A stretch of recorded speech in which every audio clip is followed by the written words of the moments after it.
Altro fronte di preoccupazione è quello legato ai tagli a cui sta pensando il governo ai comparti delle forze dell'ordine. C'è preoccupazione soprattutto a Portogruaro in Veneto. Vediamo perché con Antonello Profita.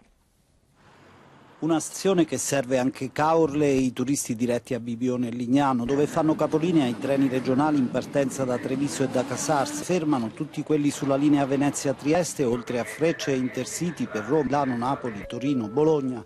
Tutto questo evidentemente non basta per mantenere aperto il posto di polizia ferroviaria, la cui soppressione è vista poco prima o poco dopo l'estate prossima.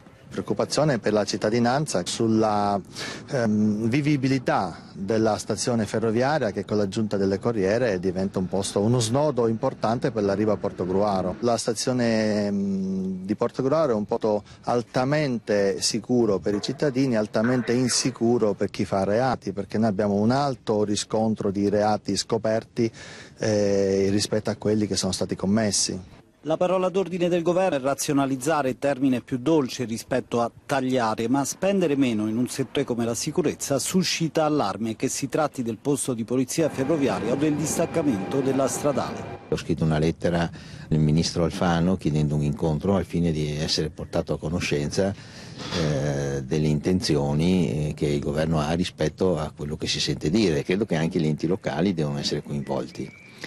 C'è la necessità di ridurre le spese, non si devono ridurre senza tener conto la localizzazione, l'importanza, il ruolo, il numero delle persone coinvolte, il ruolo che hanno svolto e anche la tipicità del territorio.